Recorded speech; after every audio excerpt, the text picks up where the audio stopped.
¿Qué pasaría si te dijera que la Biblia que conoces no es la única Biblia que existe? Las Escrituras nos recuerdan que la palabra de Dios ha sido preservada a través de los siglos, y Judas 1:14 hace referencia a escritos antiguos que muchos nunca han leído. La mayoría de las personas asume que la lista de libros de la Biblia siempre ha sido la misma, pero la historia revela que diferentes comunidades cristianas han guardado cánones diferentes. En esta historia avanzaremos en 3 pasos claros. Primero, descubriremos qué contiene esta tradición olvidada. Luego, aprenderemos por qué importa para la narrativa bíblica completa. Y finalmente, preguntaremos qué cambia cuando leemos pasajes familiares con esta perspectiva más amplia. Y una vez que comprendamos esta primera capa, la historia real comienza. En las antiguas montañas de Etiopía, guardada en monasterios de piedra tallada, existe una versión de las Sagradas Escrituras que desafía todo lo que te enseñaron sobre el cristianismo. Esta no es una reliquia polvorosa sin importancia. Es una Biblia completa, utilizada por millones de creyentes durante más de 1600 años. Contiene 88 libros. La versión King James que probablemente conoces tiene solo 66. ¿Dónde están los otros 22 libros? ¿Por qué fueron removidos? ¿Y qué secretos contienen que alguien no quería que supieras? La Biblia etíope no es simplemente una curiosidad histórica. Es evidencia viva de un cristianismo diferente, una rama de la fe que se desarrolló separada de Roma y Constantinopla. Mientras Europa atravesaba la Edad Media, Etiopía ya había establecido una de las tradiciones cristianas más antiguas del mundo. Sus iglesias fueron talladas directamente en la roca montañosa. Sus monjes copiaban manuscritos en un idioma que pocos fuera de Etiopía podían leer, y sus escrituras incluían libros que los líderes religiosos europeos declararon heréticos o inaceptables. Este no es un tema menor. Estamos hablando de textos que expanden nuestra comprensión de figuras bíblicas clave. Estamos hablando de narrativas que llenan vacíos en las historias que conocemos. Estamos hablando de revelaciones sobre ángeles, demonios, profecías y el fin de los tiempos que no aparecen en tu Biblia estándar. Algunas de estas escrituras fueron citadas por los primeros padres de la Iglesia. Algunas fueron consideradas inspiradas por comunidades cristianas durante siglos y luego, en algún momento de la historia, fueron silenciadas. ¿Por qué? Esa es la pregunta que exploraremos juntos. ¿Fue porque contenían verdades inconvenientes? ¿Fue por política eclesiástica? ¿O fue porque desafiaban el poder de aquellos que controlaban qué versión del cristianismo se convertiría en la dominante? La respuesta no es simple, pero es fascinante, y te hará cuestionar mucho de lo que creías saber sobre cómo se formó la Biblia. Suscríbete ahora para descubrir más verdades bíblicas ocultas que cambiarán tu perspectiva sobre las Escrituras. Este viaje no es solo sobre historia antigua, es sobre comprender cómo llegamos a tener las Biblias que tenemos hoy. Es sobre reconocer que el cristianismo siempre ha sido más diverso de lo que nos enseñaron. Y es sobre abrir nuestras mentes a la posibilidad de que hay más en la palabra de Dios de lo que una sola tradición puede contener. Entonces, ¿qué hace que la Biblia etíope sea tan especial? ¿Y por qué ha permanecido escondida de la vista del mundo occidental durante tanto tiempo? Para responder eso, necesitamos viajar atrás en el tiempo, a un reino africano donde el cristianismo echó raíces más profundas de lo que muchos imaginan. Capítulo 2. El reino olvidado de los primeros creyentes. Etiopía no es solo otro país con una iglesia cristiana. Es una de las primeras naciones en adoptar oficialmente el cristianismo como religión de Estado. Esto sucedió en el siglo IV, alrededor del año 330 después de Cristo. Para poner esto en perspectiva, eso es antes de que muchas naciones europeas siquiera hubieran escuchado el Evangelio. Mientras Roma todavía perseguía a los cristianos, Etiopía los estaba abrazando. La historia de cómo el cristianismo llegó a Etiopía está envuelta en tradición y escritura sagrada. Según los textos etíopes, todo comenzó con un encuentro entre la reina de Saba y el rey Salomón. Pero llegaremos a esa historia en un momento. Primero, necesitamos entender cuán antigua y establecida es la Iglesia Ortodoxa Etíope, también conocida como Tewahedo. Esta iglesia no es una rama del catolicismo romano, no es una denominación protestante, es una tradición cristiana completamente independiente con sus propias doctrinas, prácticas y, sí, sus propias escrituras. Los registros históricos confirman que ya en el siglo VI, Etiopía era reconocida como una nación cristiana por otras potencias mundiales. Tenían obispos, monasterios y una jerarquía eclesiástica completa. Tenían liturgias escritas en ge'ez, el idioma antiguo de Etiopía que todavía se usa en el culto hoy, y tenían manuscritos bellamente ilustrados de los evangelios y otros textos sagrados. Uno de estos manuscritos, descubierto en un monasterio etíope, es considerado uno de los libros cristianos ilustrados más antiguos que existen. Sus páginas contienen colores vibrantes y representaciones detalladas de escenas bíblicas, todo creado hace más de 1500 años. Este no es el trabajo de una iglesia marginal o primitiva. Este es el producto de una tradición cristiana sofisticada y bien establecida. Pero aquí está la parte que muchos no saben. La iglesia etíope se desarrolló en gran medida aislada de las controversias teológicas que sacudieron al cristianismo europeo.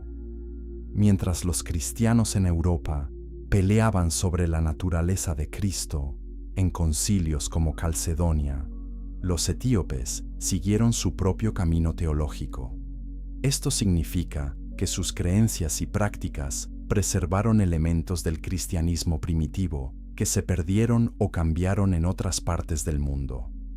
Comenta abajo si ya sabías que Etiopía fue una de las primeras naciones cristianas del mundo.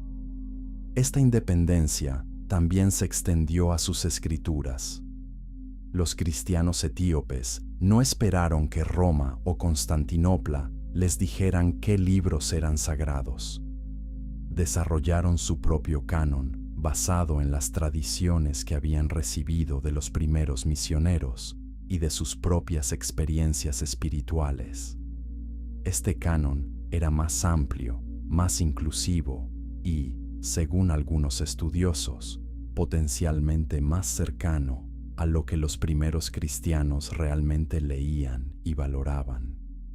Imagina una comunidad de creyentes que nunca perdió contacto con los textos antiguos. Imagina una iglesia que preservó libros que otros quemaron o prohibieron. Imagina una tradición que mantuvo viva la memoria de profetas y apóstoles cuyos escritos fueron borrados de otras Biblias. Eso es lo que encontramos en Etiopía, y eso es por lo que su Biblia es tan importante. Pero no todo el mundo está feliz con esta situación. Algunos eruditos bíblicos occidentales han tratado de descartar la Biblia etíope como poco confiable o no canónica.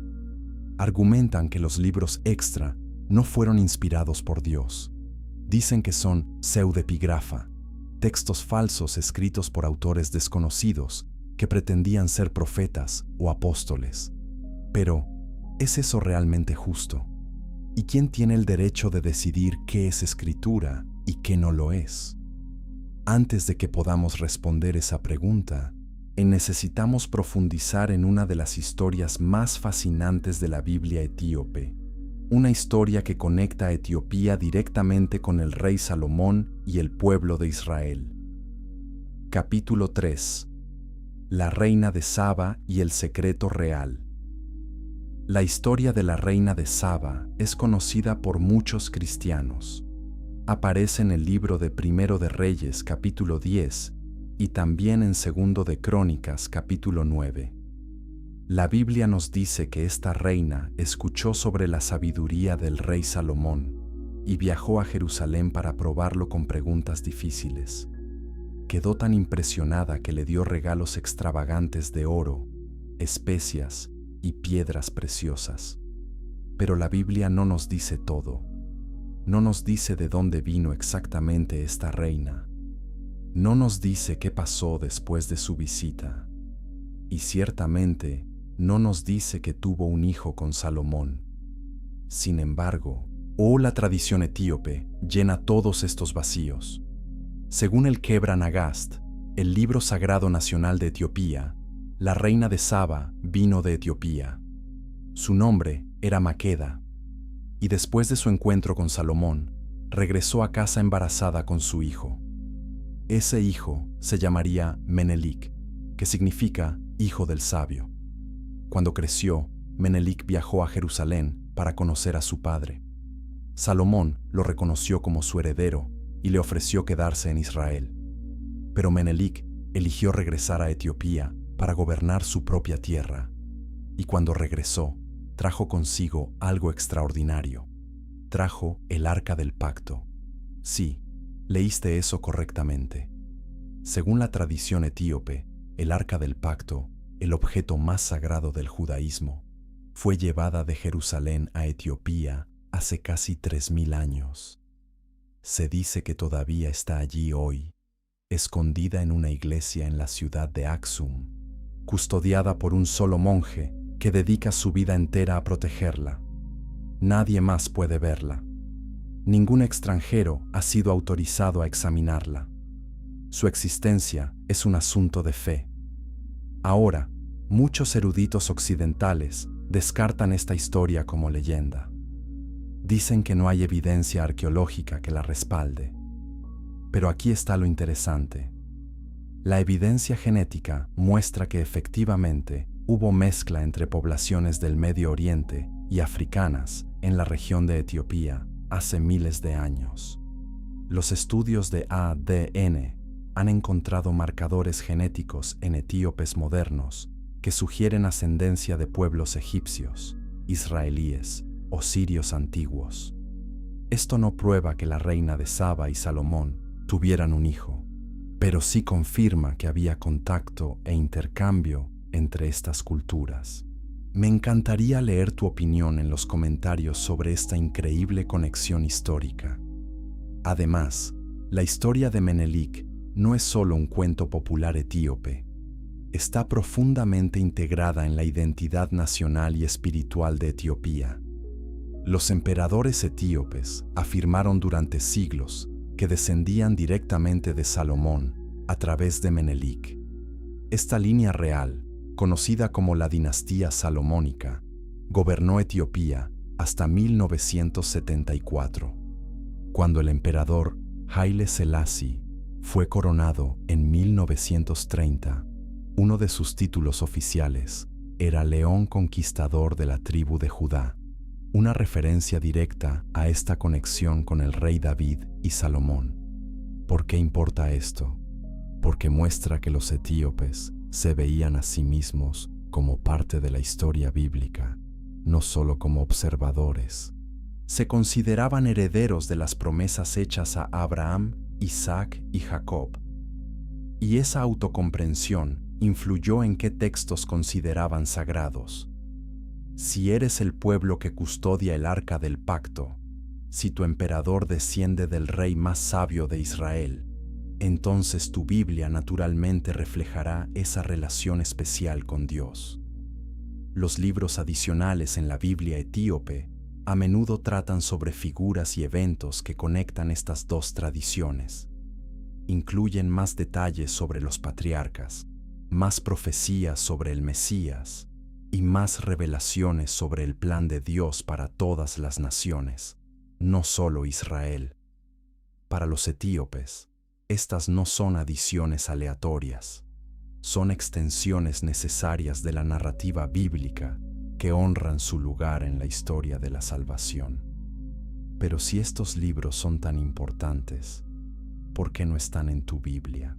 ¿De qué pasó para que 22 libros enteros fueran excluidos de la mayoría de las tradiciones cristianas? La respuesta nos lleva al corazón de cómo se formó la Biblia y quién tuvo el poder de decidir qué era escritura y qué no. Capítulo 4. 88 libros contra 66. Cuando abres una Biblia King James, encuentras 66 libros, 39 en el Antiguo Testamento, 27 en el Nuevo Testamento. Esto es lo que la mayoría de los protestantes considera la Biblia completa. Los católicos incluyen unos pocos libros más, los llamados deuterocanónicos o apócrifos, elevando su total a 73 libros. Los cristianos ortodoxos orientales tienen algunos libros adicionales también, pero ninguna de estas versiones se acerca a los 88 libros de la Biblia etíope. Entonces, ¿cuáles son estos libros extra? Bueno, primero están los libros que otras tradiciones también consideran apócrifos. Estos incluyen Tobías, Judith, Sabiduría de Salomón, Eclesiástico, Baruch y otros. Pero la Biblia etíope va mucho más allá. Incluye libros como el libro de Enoc, el libro de los jubileos y otros textos que la mayoría de las iglesias nunca aceptaron como escritura. El libro de Enoc es particularmente fascinante.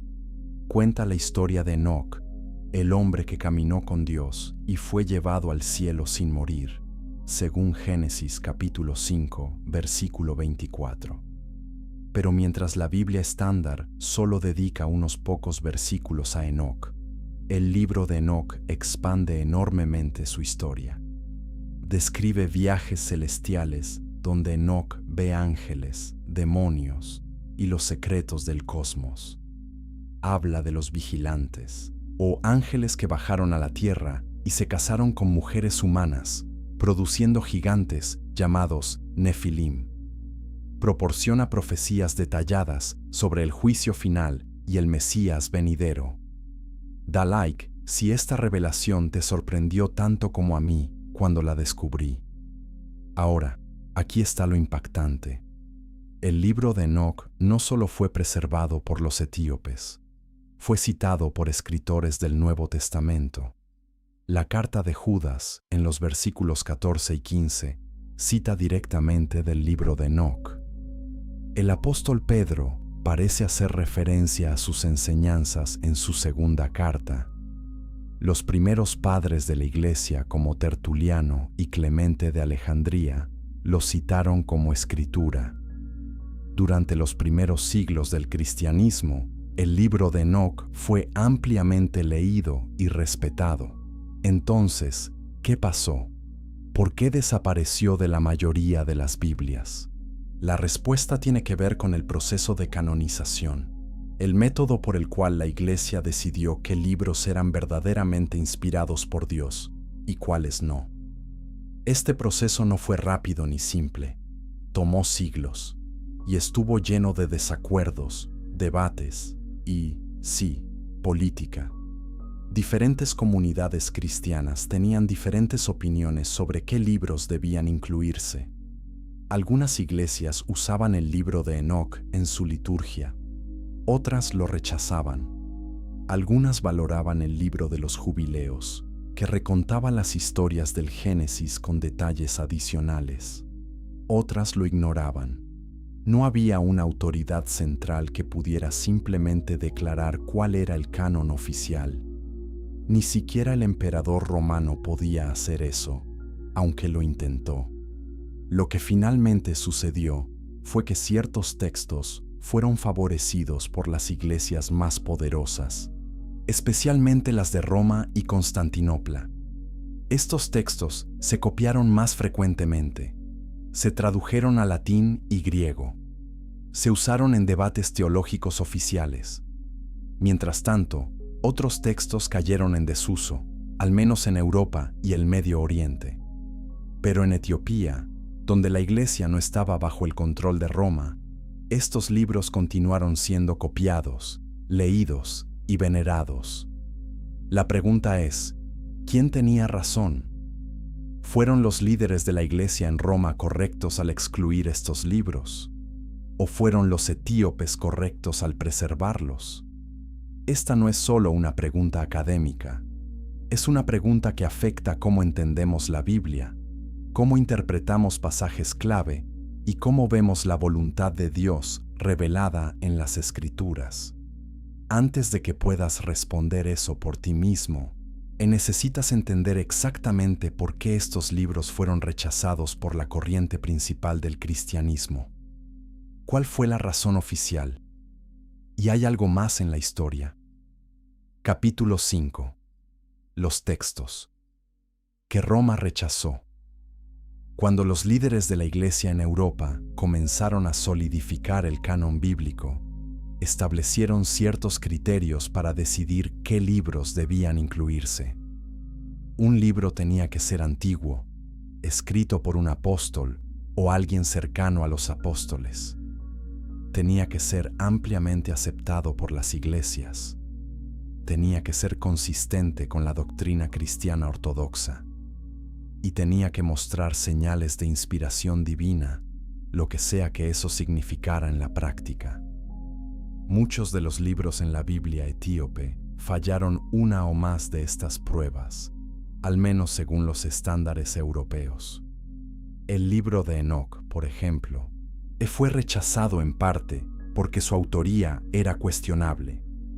Aunque afirma haber sido escrito por Enoc mismo, los eruditos creían que fue compuesto mucho más tarde, posiblemente en el segundo o primer siglo antes de Cristo. Esto lo convirtió en lo que los teólogos llaman pseudepigrafa, un texto falsamente atribuido a una figura bíblica. El mismo argumento se aplicó a otros libros. El libro de los Jubileos afirma ser una revelación dada a Moisés en el monte Sinaí, pero su estilo y contenido sugieren que fue escrito mucho después de la época de Moisés. Otros textos, como ciertos libros sobre los apóstoles o profetas, fueron considerados leyendas tardías, sin base histórica real. Comparte este video con otros buscadores de la verdad bíblica que necesitan conocer esta información.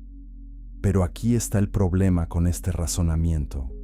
Muchos de los libros que fueron aceptados en el canon también tienen preguntas sobre su autoría. Nadie sabe con certeza quién escribió el libro de Hebreos.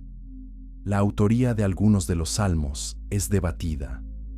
Los eruditos modernos cuestionan si Moisés realmente escribió todo el Pentateuco. Sin embargo, estos libros permanecieron en la Biblia porque eran tan importantes para la tradición que rechazarlos habría sido impensable. Entonces, ¿por qué los libros etíopes no recibieron el mismo beneficio de la duda? Una razón es que simplemente no eran tan conocidos en Europa. Cuando Jerónimo tradujo la Biblia al latín en el siglo IV, creando la Vulgata, no tenía acceso a muchos de estos textos. No estaban en las bibliotecas de Roma o Constantinopla. Estaban en Etiopía, escritos en ge'ez, un idioma que Jerónimo no leía. Entonces, naturalmente, no los incluyó. Cuando los reformadores protestantes del siglo XVI crearon sus propias traducciones de la Biblia, usaron la Vulgata de Jerónimo como base. De hecho, eliminaron incluso más libros, rechazando los deuterocanónicos que los católicos aceptaban. Su filosofía era sola escritura, solo la escritura, pero lo que querían decir con escritura era un canon muy limitado que consideraban absolutamente confiable. Cualquier cosa dudosa fue descartada, pero había otra razón más oscura para rechazar estos textos. Algunos de ellos contenían enseñanzas que eran incómodas para los líderes de la iglesia. El libro de Enoc, por ejemplo, habla extensamente sobre ángeles caídos y demonios. Describe cómo estos seres corrompen a la humanidad y enseñan conocimientos prohibidos. Profetiza un juicio severo, no solo para los humanos pecadores, sino también para los poderes espirituales malvados. Este tipo de material podía fácilmente ser malinterpretado o usado por grupos heréticos. De hecho, algunas sectas cristianas primitivas, consideradas heréticas por la Iglesia oficial, amaban el libro de Enoc. Lo usaban para apoyar sus propias doctrinas sobre ángeles, demonios y el fin de los tiempos. Los líderes de la Iglesia, queriendo mantener el control sobre la doctrina correcta, pueden haber decidido que era más seguro simplemente excluir el libro por completo. Si no estaba en la Biblia, la gente no podía usarlo para justificar creencias extrañas.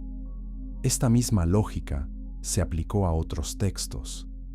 El libro de los jubileos contenía calendarios rituales y leyes ceremoniales que diferían ligeramente de las que se encuentran en los libros de Moisés. Esto podía causar confusión o desacuerdo sobre cómo observar las fiestas sagradas. Más fácil excluirlo que lidiar con las controversias que podría generar. Pero, ¿es esta una buena razón para remover libros de la Biblia? ¿Deberíamos ocultar textos porque podrían ser malinterpretados? ¿O deberíamos confiar en que los creyentes, guiados por el Espíritu Santo, pueden discernir la verdad por sí mismos? Los etíopes claramente tomaron el segundo enfoque. Mantuvieron estos libros en su Biblia y confiaron en su tradición para interpretarlos correctamente.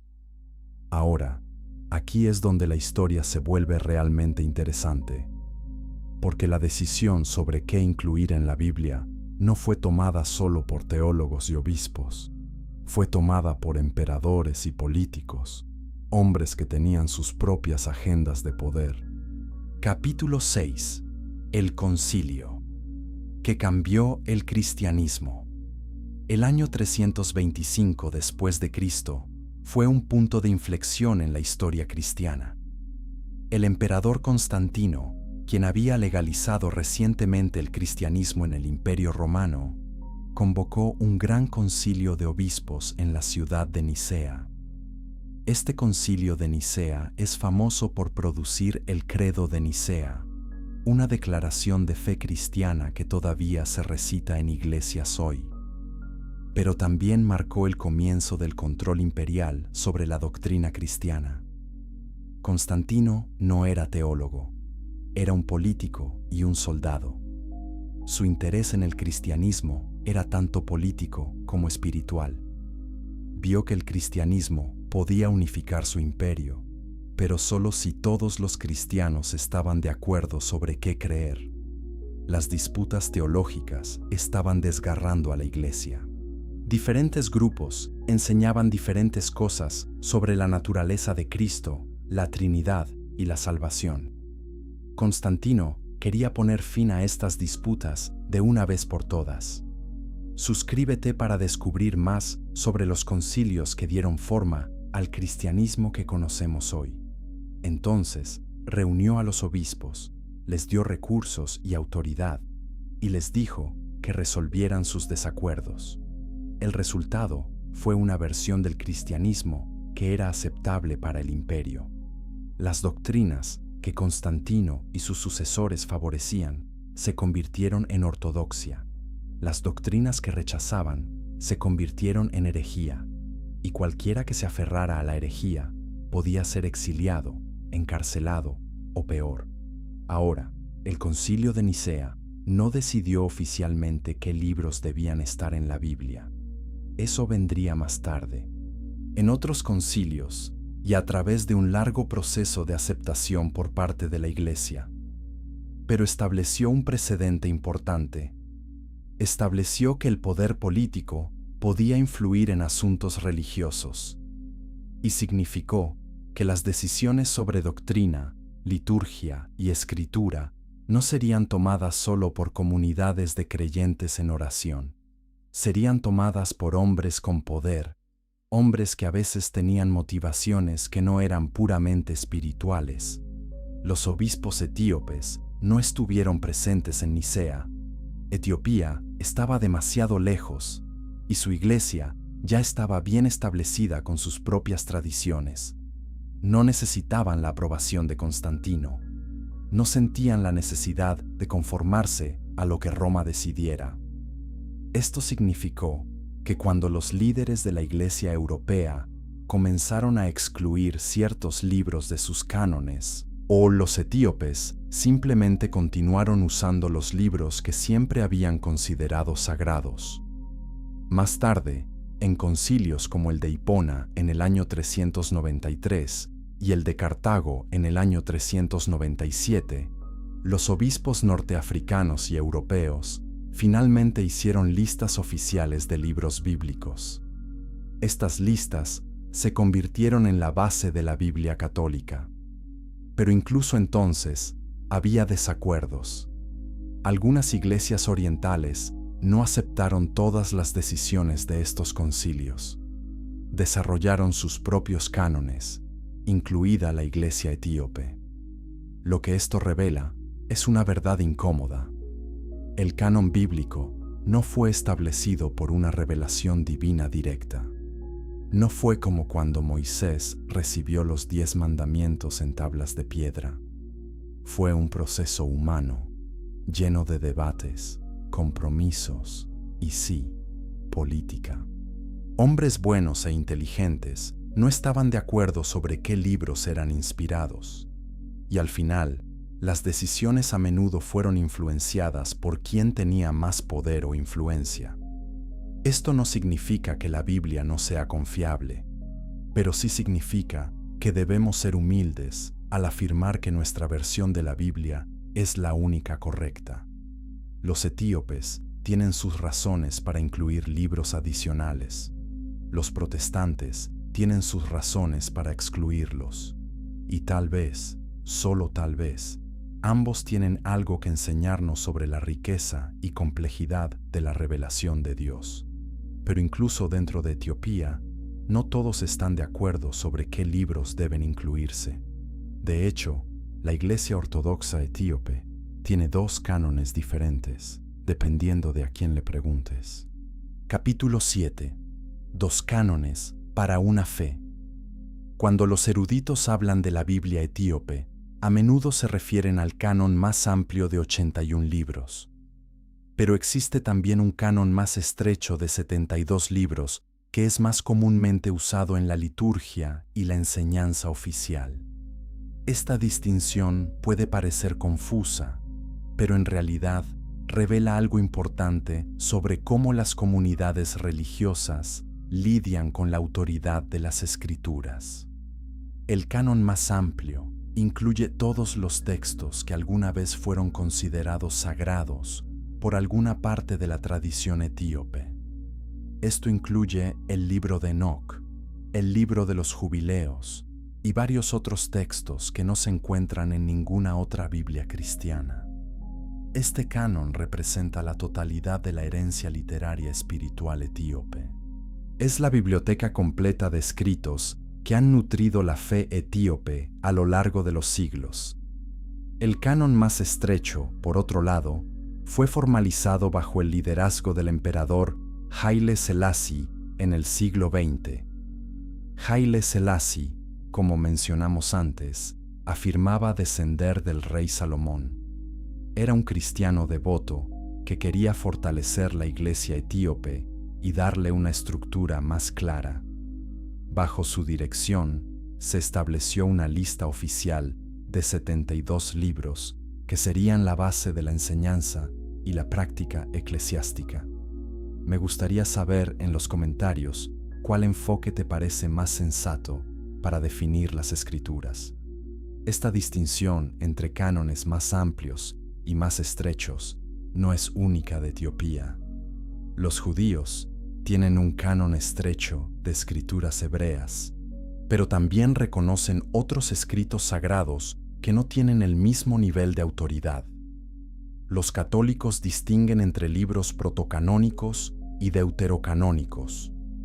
Los ortodoxos orientales tienen sus propias categorías. Parece que cada tradición reconoce que hay diferentes niveles de autoridad dentro de los textos sagrados.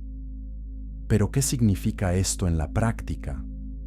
Significa que un libro como Enoc puede ser leído y respetado, pero no necesariamente usado para establecer doctrina oficial. Significa que un sacerdote etíope puede citar de los jubileos en un sermón, pero reconoce que no tiene el mismo peso que el Génesis o los Evangelios. Es una forma de honrar la tradición mientras se mantiene cierto control sobre la ortodoxia.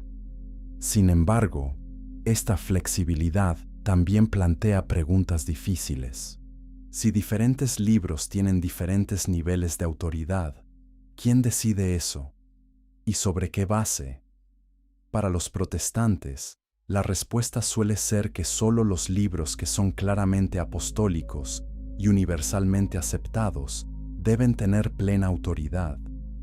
Para los católicos, la respuesta es que la tradición de la Iglesia, guiada por el magisterio, determina qué es escritura. Para los etíopes, la respuesta está enraizada en su propia historia y experiencia como pueblo de Dios. Ninguno de estos enfoques es perfectamente objetivo. Todos requieren un acto de fe, una confianza en que Dios ha guiado a su pueblo a preservar y reconocer su palabra. Y todos reconocen, al menos implícitamente, que el proceso de canonización es más complicado de lo que a menudo admitimos. Aquí está la lección importante. La existencia de múltiples cánones dentro del cristianismo no debería asustarnos. Debería recordarnos que Dios es más grande que nuestras categorías. Su revelación es más rica de lo que cualquier lista de libros puede capturar completamente. Y su pueblo, en diferentes tiempos y lugares, ha experimentado su verdad de maneras que reflejan su contexto y su viaje espiritual. Los etíopes han preservado libros que otros perdieron u olvidaron. Esos libros nos dan una ventana a cómo los primeros cristianos pensaban sobre ángeles, demonios, profecía y el fin de los tiempos. Incluso si no aceptamos esos libros como escritura, podemos aprender de ellos. Podemos dejar que expandan nuestra imaginación sobre quién es Dios y cómo obra en el mundo. Pero hay otra razón por la que la Biblia etíope ha permanecido desconocida para la mayoría del mundo, y tiene que ver con el idioma en el que está escrita. Capítulo 8. El idioma, que guardó los secretos. El ge'ez es un idioma antiguo que ya no se habla en la vida cotidiana. Es el latín de Etiopía, un idioma litúrgico usado en el culto, pero no en la conversación ordinaria. Para la mayoría de las personas fuera de Etiopía, el ge'ez es completamente desconocido. No lo enseñan en las escuelas. No hay aplicaciones de idiomas para aprenderlo. Los únicos que realmente lo dominan son sacerdotes etíopes, monjes y unos pocos eruditos especializados. Esta barrera lingüística ha jugado un papel enorme en mantener la Biblia etíope oculta del mundo occidental. Cuando los misioneros europeos llegaron a África, a menudo ignoraban o subestimaban las tradiciones cristianas que encontraban. Asumían que el cristianismo verdadero era el que conocían de Europa. Cualquier cosa diferente era considerada primitiva o corrupta, y dado que no podían leer ge'ez, no podían evaluar realmente lo que contenían los textos etíopes. No fue sino hasta el siglo XVIII que los eruditos europeos comenzaron a prestar atención seria al ge'ez y a la literatura etíope. Descubrieron que los manuscritos etíopes contenían versiones de textos bíblicos que eran muy antiguos, a veces más antiguos que las versiones griegas o latinas. Descubrieron que los etíopes habían preservado libros que se pensaba que estaban completamente perdidos. Dale like si crees que más personas necesitan aprender sobre esta tradición cristiana olvidada. El libro de Enoc es el ejemplo perfecto. Durante siglos, los eruditos europeos solo conocían el libro de Enoc a través de fragmentos citados por los primeros padres de la Iglesia. El texto completo parecía haber desaparecido. Luego, en 1773, un explorador escocés llamado James Bruce viajó a Etiopía y regresó con 3 copias completas del libro de Enoc en ge'ez. Fue una sensación en el mundo académico. Finalmente, podían leer un libro que había sido mencionado en el Nuevo Testamento, pero que se creía perdido para siempre. Este descubrimiento abrió las compuertas. Los eruditos comenzaron a estudiar más de cerca otros textos etíopes. Encontraron libros sobre Adán y Eva, sobre los patriarcas, sobre profetas y apóstoles. Encontraron comentarios y obras teológicas que ofrecían perspectivas únicas sobre la fe cristiana. Y lentamente, comenzaron a darse cuenta de que la Iglesia Ortodoxa etíope no era una rama atrasada del cristianismo. Era una tradición antigua y sofisticada con su propia riqueza de sabiduría espiritual. Pero incluso hoy, muy pocos cristianos fuera de Etiopía conocen estos textos. No están disponibles en las librerías cristianas, no se leen en las iglesias, no se enseñan en los seminarios. ¿Por qué? Parte de la razón es simplemente inercia. Las tradiciones son difíciles de cambiar. Si tu iglesia ha usado la misma Biblia durante 500 años, no vas a agregar libros nuevos de la noche a la mañana. Pero parte de la razón también es prejuicio.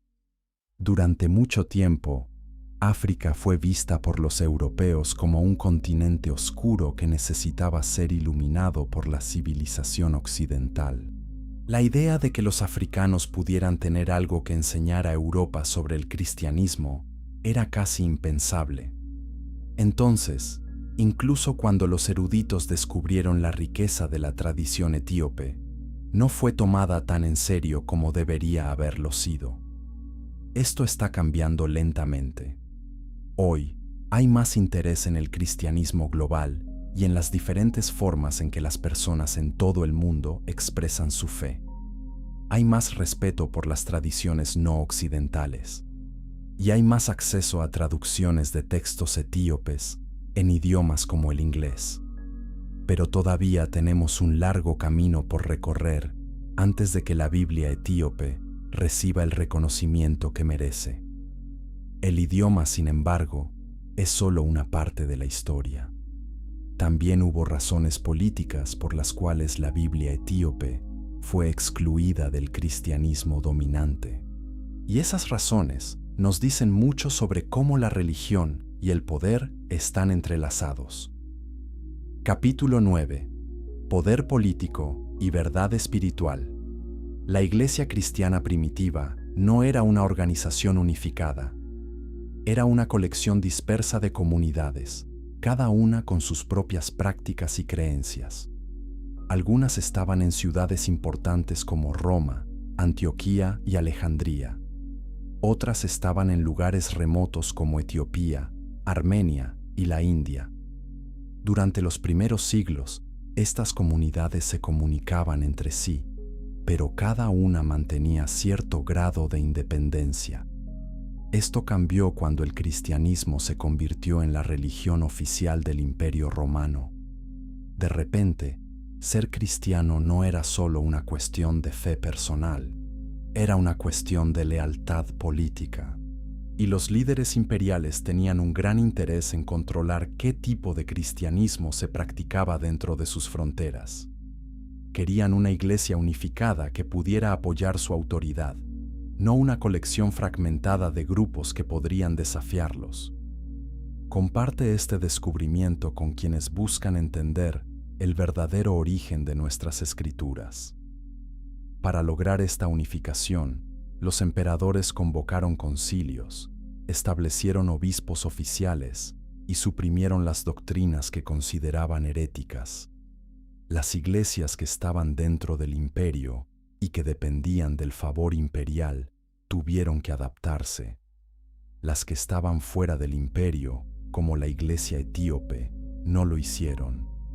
Etiopía nunca fue conquistada por Roma. Mantuvo su independencia durante todo el periodo romano y más allá.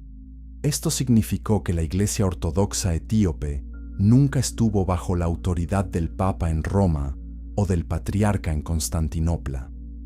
No tenía que seguir sus decretos, no tenía que adoptar su canon bíblico, podía seguir su propio camino. Esta independencia fue tanto una fortaleza como una debilidad. Por un lado, significó que la Iglesia etíope preservó tradiciones antiguas que otras iglesias perdieron. Por otro lado, significó que estaba aislada de los desarrollos teológicos que estaban ocurriendo en otras partes del mundo cristiano. No participó en los grandes concilios ecuménicos. No contribuyó a los debates teológicos que dieron forma a la doctrina cristiana ortodoxa. Era una tradición insular, rica pero desconectada. Cuando los eruditos y misioneros europeos finalmente encontraron la iglesia etíope en siglos posteriores y no sabían qué hacer con ella, ¿era ortodoxa? ¿Era herética? ¿Cómo debían tratar su Biblia inusual? La solución más fácil era simplemente descartarla como no autorizada. Después de todo, si Roma no la aprobaba, ¿cómo podía ser correcta? Pero esta lógica ignora una pregunta importante. ¿Por qué Roma debería tener la autoridad final sobre qué es escritura? Roma era poderosa, sí. Roma tenía influencia, sí. Pero ¿eso la hacía correcta? Los etíopes habían estado siguiendo a Cristo durante tanto tiempo como los romanos. Su iglesia era tan antigua, si no más antigua. Sus textos eran tan sagrados para ellos como la Vulgata era para los europeos. ¿Qué les daba a los europeos el derecho de declarar que la Biblia etíope estaba equivocada? La respuesta incómoda es poder. Los europeos tenían poder militar, poder económico y poder cultural. Colonizaron gran parte del mundo, incluidas partes de África, e impusieron sus propias versiones del cristianismo a las personas que conquistaron. Si eras un cristiano africano bajo el dominio colonial, te enseñaban a leer la Biblia King James, no la Biblia etíope. Te decían que tus propias tradiciones eran superstición o herejía. Este legado colonial todavía afecta cómo vemos el cristianismo no occidental hoy. Todavía asumimos que las tradiciones europeas son la norma y que cualquier cosa diferente es sospechosa. Todavía privilegiamos las voces de teólogos blancos europeos sobre las de cristianos africanos, asiáticos o latinoamericanos. Y todavía tratamos la Biblia King James o la Vulgata como si fueran las únicas versiones legítimas de las Escrituras. Pero las cosas están cambiando. A medida que el cristianismo crece en el sur global y a medida que el poder se aleja de Europa y América del Norte, estamos comenzando a escuchar voces diferentes. Estamos comenzando a valorar tradiciones diferentes. Y estamos comenzando a cuestionar algunas de las suposiciones que dimos por sentado durante tanto tiempo. La Biblia etíope es parte de ese cambio. Nos desafía a pensar de manera más amplia sobre qué es escritura. Nos invita a aprender de cristianos que siguieron a Jesús de maneras diferentes a las nuestras. Y nos recuerda que la verdad de Dios no está limitada por fronteras políticas o poder humano. Entonces, ¿cuáles son las diferencias reales entre el cristianismo etíope y el cristianismo europeo? ¿Y qué podemos aprender de esas diferencias? Capítulo 10. Las diferencias que nos dividen. Cuando comparas la Iglesia Ortodoxa etíope con las iglesias católicas o protestantes, encuentras diferencias no solo en el canon bíblico, sino en doctrina, liturgia y práctica. Algunas de estas diferencias son menores, otras son bastante significativas, y todas reflejan los diferentes caminos históricos que estas tradiciones han tomado. Una diferencia importante es cómo los etíopes entienden la naturaleza de Cristo. La Iglesia Ortodoxa etíope es parte de las iglesias ortodoxas orientales, que afirman lo que se llama miafisismo. Esta es la creencia de que Cristo tiene una naturaleza unificada que es tanto divina como humana. Esto contrasta con la posición calcedonia, adoptada por católicos y ortodoxos orientales, que dice que Cristo tiene dos naturalezas distintas, divina y humana, unidas en una persona. Suscríbete si quieres aprender más sobre las diferentes formas en que los cristianos entienden a Jesús. Ahora, esto puede sonar como un debate teológico oscuro, pero en realidad causó un cisma importante en la iglesia primitiva. Después del Concilio de Calcedonia en 451, las iglesias que rechazaron su definición de las dos naturalezas de Cristo fueron consideradas heréticas por Roma y Constantinopla. Esto incluía a la iglesia etíope, junto con las iglesias copta, armenia y siria. Estas iglesias fueron marginadas y a veces perseguidas, y su aislamiento las llevó a desarrollar sus propias tradiciones distintivas, incluidos sus propios cánones bíblicos. Otra diferencia importante está en la práctica litúrgica. El culto etíope es altamente ceremonial, con mucho canto, danza y ritual. Los sacerdotes usan vestimentas elaboradas. El servicio se realiza en ge'ez, el idioma litúrgico antiguo, y el culto puede durar horas, con los fieles de pie durante toda la duración. Esto es muy diferente de la mayoría de los servicios protestantes, que tienden a ser más simples y centrados en el sermón. Pero también difiere del catolicismo romano, que aunque ceremonial, tiene sus propias tradiciones litúrgicas distintivas. Los etíopes también tienen prácticas únicas relacionadas con el sábado. Observan tanto el sábado como el domingo como días santos. Esto refleja su conexión histórica con el judaísmo a través de la línea salomónica. También siguen leyes dietéticas que son similares a las leyes kosher judías, evitando ciertos alimentos que se consideran impuros. Estas prácticas los distinguen de la mayoría de los otros cristianos, que no observan el sábado o las leyes dietéticas del Antiguo Testamento. Además, la Iglesia Ortodoxa etíope tiene una fuerte tradición monástica. Los monasterios desempeñan un papel central en la vida espiritual de la Iglesia. Son centros de aprendizaje, oración y preservación de textos sagrados. Los monjes copian manuscritos a mano, mantienen bibliotecas antiguas y sirven como maestros y consejeros espirituales. Esta tradición monástica es una de las razones por las cuales tantos textos antiguos se han preservado en Etiopía. Entonces, ¿qué debemos hacer con todas estas diferencias? ¿Significan que una tradición está en lo correcto y las otras están equivocadas? ¿O reflejan la diversidad de formas en que las personas pueden seguir fielmente a Cristo? La mayoría de los cristianos hoy estarían de acuerdo en que la unidad no requiere uniformidad. Podemos tener diferentes prácticas litúrgicas, diferentes énfasis teológicos e incluso diferentes cánones bíblicos, y aún así reconocernos como hermanos y hermanas en Cristo.